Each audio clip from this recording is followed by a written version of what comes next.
The world's gone crazy, nothing makes sense. Chips costing bucks a bag, you can't pay your rent. The border's wide open, white people are bad. Well, welcome back. Hey, Steve, what's going on today?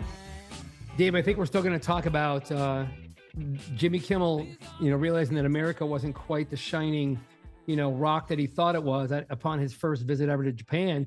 You and I started talking about education a little bit and other differences between America and the rest of the world. And maybe just dig in a little bit, maybe dig in and wonder why Americans can't look under the hood to see all of the problems. Are we just distracted, or do we need to think about it a little more than that, right? This is the twisted times, right? This is the twisted times, but I think right now, this is so near and dear because this one here has me leaving the country for a year to go figure out life outside of it. I was thinking about it and I was thinking, you asked me how we fix it, right? Yep, for sure. I think that American institutions, all of them, across the board, have failed to generate an honest appreciation of intelligence as a cultural value. Interesting. There is when you see what dominates our airwaves here, when you see what dominates all the media, does it have a sniff, a whiff of intelligence as a cultural value? It really doesn't. It's in fact, we've gone the other direction. We've dumbed ourselves down so much that it's almost and I'm climbing up like an idiot now. It's almost something you don't want to have. Intelligence has become this anathema to our people. We are so distracted by media right now. We're so attention deficit. I think as a culture today that it's almost a negative. Not just that we're not promoting it, but it's almost a negative to be intelligent. Intelligent conversation. We don't sit across from each other and argue anymore. We can't debate. We're so wrapped up in either being numb or being angry that it seems like there's not even intelligent dialogue anymore. Yeah, I think some of the anger comes from the fact that maybe people that are better read, more current, can't believe that this person across the table has been as intellectual and lazy as they've been. Right. I think it's super difficult to find any objective measurements that suggest Americans are lacking in IQ compared to other countries. But when you dig in deep and you understand that all humans are biologically prone to intellectual laziness. True. Emotional decision-making, other impulses with regards to critical thinking.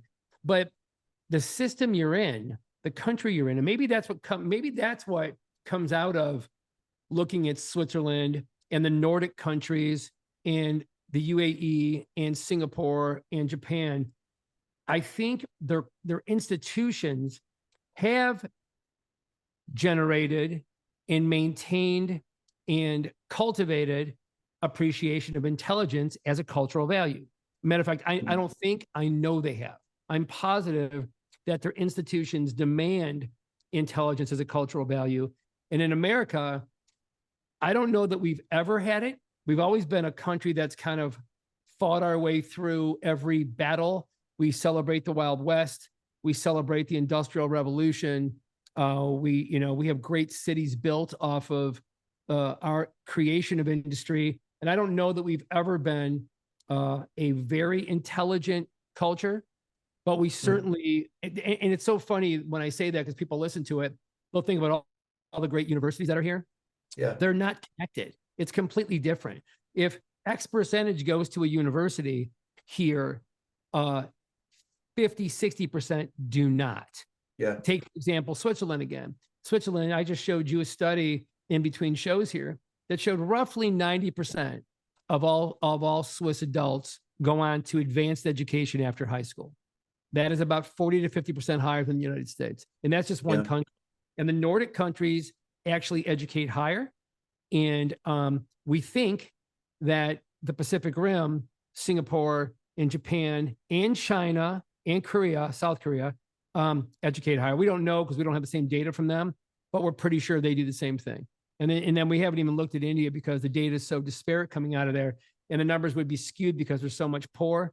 But the Indians, where they do study, of course, they excel in things like math, right? Yeah, absolutely. I was, going back 20 years, in one of my hiatuses from CBI, I worked for an Indian company, and I was overwhelmed by the fact that every single person that I interacted with had an advanced degree. My marketing intern had an advanced degree. The marketing intern that I had that was assigned to me when I first started there. First of all, our VP of marketing had an MBA and a master's degree, like 2 master's degrees, and she was just brilliant. But then the marketing intern that she assigned to me also had an MBA. And so I was blown away by how educated everybody in the company that I dealt with was, and that was 20 years ago. And they were shocked by how many people in the United States didn't read, didn't want to talk about complex issues, didn't understand complex mathematical context. Everybody was really into STEM. So anyway, I remember being blown away by that. Well, so if you think about the fact that most Europeans want to talk about religion and politics, Yeah. in America, you say, hey, listen, the thing we don't talk about, we're not going to talk about religion. Yeah. They've done a brilliant job of getting us that way. Remember, effective self-government requires an intelligent and engaged public. And our forefathers warned us on this. You have to get as smart as you can be. And if you were in charge, this goes back to Constantine. This goes back 650 years ago, to making his people, his subjects, as dumb as he could make them by not letting them have copies of the Bible. He wanted to govern according to his rule. It's exactly the same thing going on in the United States right now. They can't stop us from getting a copy of the Bible and other information. So what they do is make the information we do get in abundance as stupid as it can possibly be. There's huge segments of the population right now that brazenly reject facts and science. And when it's time to discuss climate change or the coronavirus or any theory labeled conspiracy, there are sound bites coming from the media that are simply that. They're the regurgitation of the exact same opinion over and over and over again. And when you try to debate past that a little bit, the conversation comes to a grinding halt. And that doesn't happen in other places. And that's what you try to get through to people when you do travel and you do have conversations at a cafe in Barcelona, or you're sitting, in South Africa, in Cape Town. These are both real situations, talking to a soldier that's piloting a tourist helicopter about the reality of the degradation of the society post Nelson Mandela. You can't bring that back and talk about that with an everyday American person. They're like, what the hell are you talking about? Did you see the NBA game last night? So again, it all goes back. We're talking about education because we're trying to talk about, hey, what might fix America? But I think if someone listens to this, they're going to come back and say, hey, what's so wrong with America? And that's where you have to get to the point where we're not ranked in the top of anything when you look at global illiteracy. If you get away from the general rankings that the teachers' unions and the US government pays for, and you begin to look at literacy rankings within countries around the world, we're not in the top anything. We spend more than everybody else, not even close. We spend more than most combined, and we're as illiterate can be. I've got a screen here. I normally don't use screens when we talk, but I want to bring this one up. This is from a few years ago, and it's worse now than it was then. So this is best case. 45 million Americans are functionally illiterate and cannot read above a 5th grade level. 50% of adults cannot read a book written at an 8th grade level. 57% of the students face the California standards test in English. A third of 4th graders reach the proficient. Only a third of 4th graders are at the proficient reading level. 75% of students in California school systems are unable to perform basic reading skills. That's insane. And then think about the last 3, all right? The last 3 that nobody wants to talk about. And I've been talking about this for 20-something, maybe 30-something years. I am a believer that if you're a repeat violent offender, your ass should go to prison for a long time. If you're a repeat violent offender. If you're a repeat nonviolent offender, I still think you should go to jail, but a completely different kind of jail. But once we send them to jail, listen to these stats. 85% of juvenile offenders have problems reading. 3 out of 5 people in American prisons can't read at all. 3 out of 4 people on welfare can't read at all. But everybody supposedly goes to a public school, says the teachers union. How can those numbers jive with the story we're being told? And aren't they the main reason that our cities are broken, basically? Do you think that among the educated in the United States, and just this just occurred to me, the culture of busyness, you mentioned coronavirus earlier, and I want to share something with you. There's a doctor that I'm very close to, and during the COVID-19 situation, I asked her, I said, hey, why are you telling your patients to get this vaccination? Have you read some of the literature that's out there right now? And this was early on in the process when we were just digging into that. And her response to me was, I don't have time to read all the things and all the research. What my education has taught me to do is trust the AMA. So whatever the AMA tells me, again, my education has taught me to do that. And I'm so busy, I have to chart when I get home. Our system's broken. So I wonder how much of that, even among our educated people, we're either illiterate, or we're so busy wrapped up in all the things of life in this world that we're not taking time to dig in and study beyond our basic understanding of how to do things. And I think that's typical. We're not. You mentioned the news cycles in our last episode. You mentioned the fact that we're getting the difference between the news that we get and the news that we get internationally. So I wonder if some of that has to do with the rest of society. We're not making changes because we're also busy, and we're also wrapped up in when we're done, we're plopped down in front of the TV because we're so tired, and we fill our brains with garbage. That's the big question. I mean, that is where you could spend weeks of podcasts with lots of guests trying to figure it out. I think it's very easy to call the American people and society stupid. You got to think for a fleeting moment or two that the nation's dysfunctional state of affairs is due to the fact that there's widespread stupidity. But somebody said a long time ago, the people that are often misinformed and poorly educated are getting exactly the democracy they deserve, meaning it left it up to us to stay smart. Along the way, we made sure that we didn't do that at all. You've got right now people that still believe the world is 10,000 years old, despite the very smart people, super smart people believe the world is 10,000 years old. You've got super smart people that refused to engage in a climate change discussion. They come from mostly the coast, and the inner part of the country is different than that.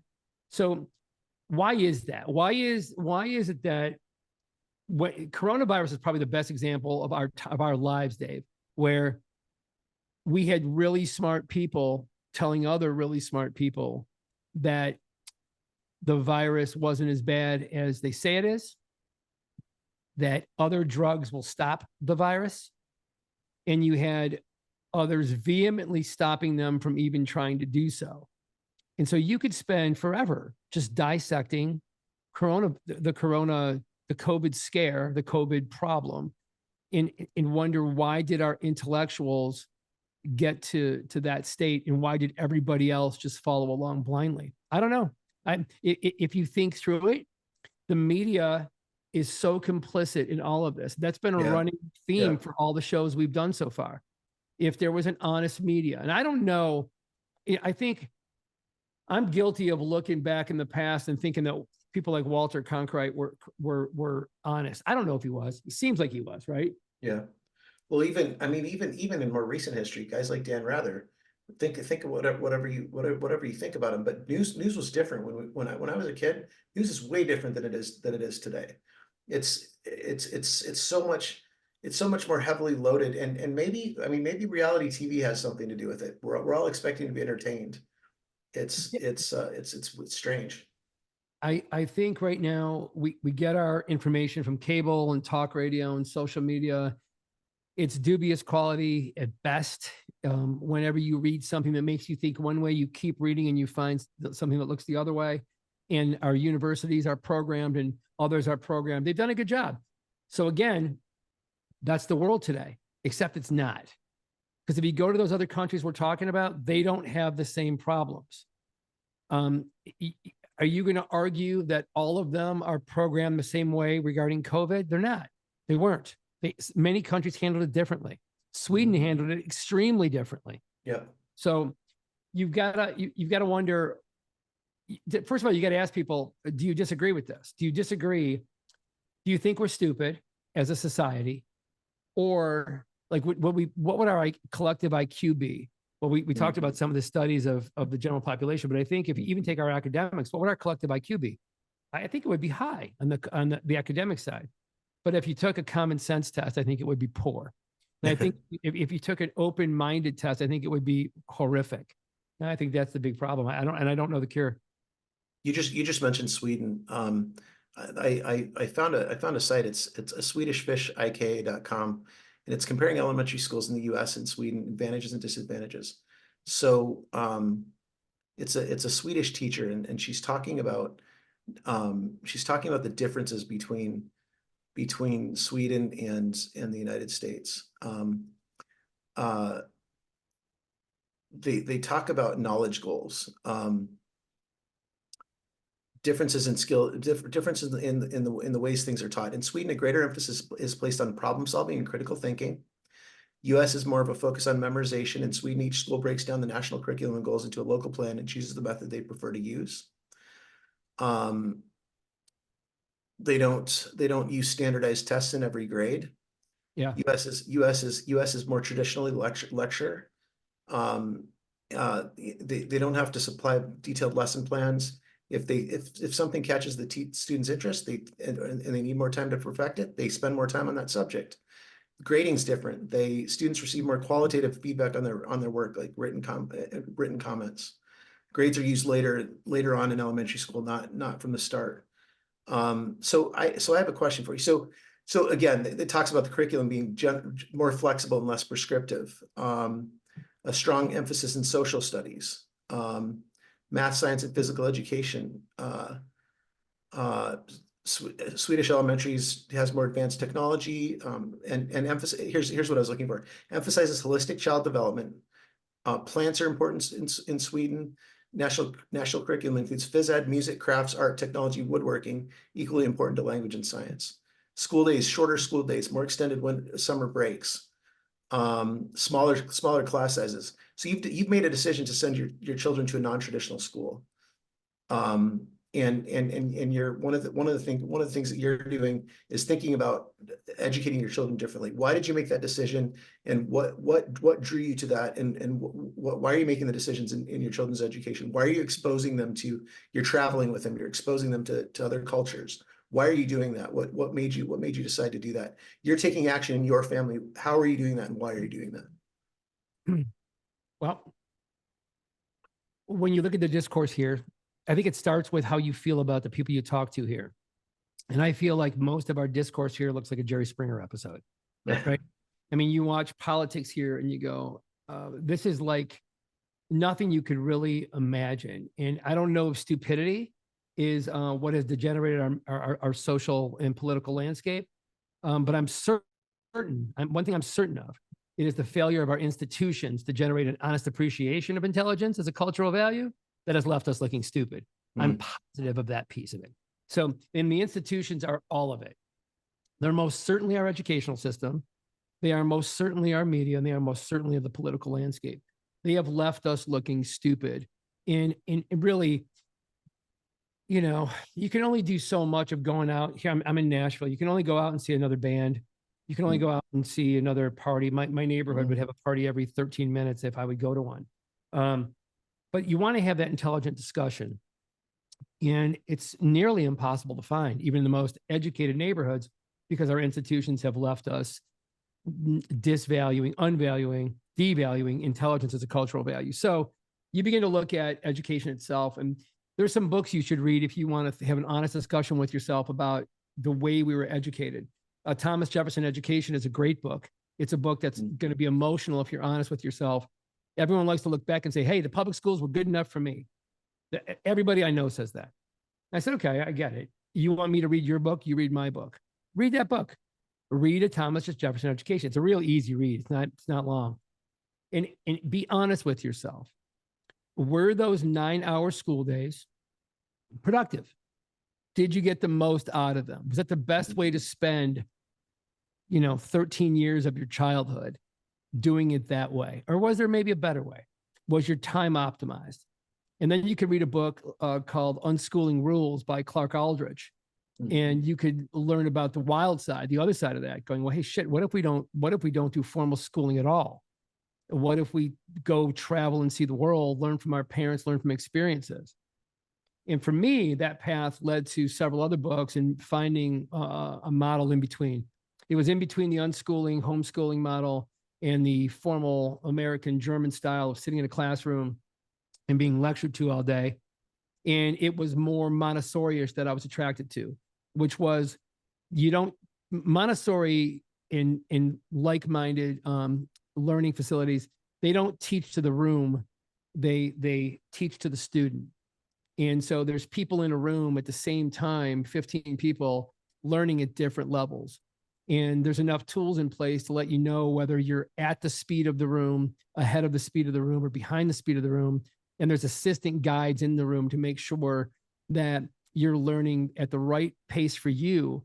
And you may learn math at a higher clip and you may learn science at a slower clip, but you learn them, but you're not behind in the room. So when you begin to look at individualized content learning and you begin to go around the world and look at the schools that are out there, there's a lot of schools that teach that way. A majority of the schools on the list you and I are talking about, they teach that way. They don't create lesson plans and rigidly go through the lesson plans and leave it to you to come to them if you're behind or ahead to do less or more. The schools figure it out. So if you look at some of the international schools and the way they teach versus the way America teaches, I mean, it's just completely different. They also happen to be in a country where their institutions value the appreciation of intelligence as a cultural value. And so it's important when you leave school that day. For example, I spent off and on 4 years in France. If you go to France to a French restaurant at 9 o'clock at night, guess what you're going to see with them? Kids. Yeah. They take their kids. Their kids go out to dinner with them. And guess what? If you have a conversation with a French kid, he's probably going to have a conversation back. He'll look you in the eyes. He'll have a conversation. He'll fight through the cigarette smoke, probably from the table. And he'll talk to you about some things that you'll be surprised that he can talk about. Well, you shouldn't be, because intelligence is valued in France. Intelligence is valued in Spain and in Switzerland and in the Nordic countries and Sweden and the others. So we don't do it that way. We talk about stuff. I like to get dumbed down and talk about football and baseball too. There's pretty much nothing more I like talking about than football and baseball until we start talking about politics, religion, and cultural issues, current events. And then I'm all absorbed by the things we're talking about because someone's finally in the room that wants to, stimulate the brain cells a little bit. Where America's just not built to do that right now. And I don't know when it will be because again, you'd have to fix all those institutions. You'd have to fix media, fix the universities, who are a huge culprit of this whole thing. And then of course, fix DC. DC loves us stupid. They love us stupid. Seems to me the only people right now that have it right in the educational system in America are Montessori schools, some parochial schools, and some of the homeschoolers, some of the unschoolers seem like they're doing things right. Yeah, I would agree with that. I think some of the private schools do a great job. I know in Detroit, where I come from, there's some great ones that my friends go to, and their kids are thriving. Public schools are not what everybody thinks they are. They're by and large failing, and because there's so much money in the machine that the teachers that are making all the money, they never want to say a bad thing about it. The children of the teachers in the system don't want to say a bad thing about it. Yep. Yeah, if you've got friends whose parents were teachers, they're going to send their kids to public schools, and they're going to defend it left and right, even while their kids come home overwhelmed with generic homework that keeps them up till 8 o'clock at night that the parents themselves end up doing because their kid can't go back to school the next day any further behind. And yet no one's taking the time to get to know their kid personally to find out that they're on the wrong trail for perhaps that science class. But God damn it, if you would walk them down the hallway to the creative side, you would see they would thrive in art and music and some other things. I had the greatest conversation this morning with the school admissions counselor where I'm going to put the kids in the country we're going to go spend some time in. And she's from an international school. And I was talking about my kids. And I said, my son and my daughter couldn't be any different. They could not be more different. My daughter is creative and kind and loves music. She's fluent on the piano after a year and a half. She's taken vocal lessons. She has the courage to speak and sing in front of a whole theater full of people. You know, if you dropped your books in the rain, true story, and everybody else left, she would stay outside and pick up the books for you and bring them in. Teachers have told me she's a very kind soul. She's also outrageously courageous to walk up to a group of strangers and say, hi, how you doing? She thinks everybody want to talk to her. My son's the opposite. My son is as intense as I am. You know, there's a good chance the glass he's holding in his hand would burst if it wasn't made of strong, glass. He wants to play every sport in the world. If he loses at a board game, it means the end of his night. Flips the table. Yeah, right? got it. He's a super intense guy that wants to go play sports. And guess Wants what? to win. When I put my older daughter through a school like that back in Michigan, I told them what they wanted to hear. Putting my kids now, interviewing right now to international schools, I'm telling them exactly the truth because I want to find the exact fit for my kids. And I want you to That's tremendous. How you're going to make my kids fit in your school. And in this particular case, they have all kinds of programs for the left brain person to go enter into math programs and into art programs and music programs and drama and such. But guess what? They've got a rugby program for my son. That's great. He belongs in a rugby program. Yeah. I'm actually looking forward to that, to seeing him play rugby. That's pretty cool. Kind of badass, right? It's fun. Yeah, for sure. Well, we got to come to a close tonight, but what I wanted to tell you is that I appreciate what you showed me early on about exposing your kids to other cultures, because I think I love America. I love this country. I love the flag. I love what we I love what I believe we stand for. But one of the things you said to me early on is it was important for your children to understand other perspectives. And my parents taught me that too, in terms of being able to see things from other perspectives. So we traveled with our kids as much as we could. We took them to Europe as soon as we could. We've visited France and Scotland and England and Italy together. And the part of the reason we did that is because that's what you did with your older daughter. So my encouragement to those people listening here is give your children the gift of experience. Don't just buy them things. Spend time with them and give them the gift of experience. Give them the ability to see things from other cultures. That's one thing that I think you've done very well with your family, Steve. And I think that's something we can learn from that process. Appreciate that, brother. Everybody should go look at it from the other side. And for the people that will listen to this and somehow think that I am down in America right now. So I was going to say, don't think I'm down in America. No, I am down in America, but don't misconstrue that for a second to be not in love with America, because you could, again, I'm 59 years old and I've been reading about a dystopia for 50 years, maybe. I don't know, but I've been with it for a long time. And so I love America more than anything in the world. I love this country more than anything. It's dysfunctional and it's very, very broken. And we are going to end up like a third world country before you know it, if we don't wake up and get ourselves to value intelligence as a culture. Twisted Times. See you soon, man. See you, man. Thanks, Steve. There's all twisted time. These are the twisted times.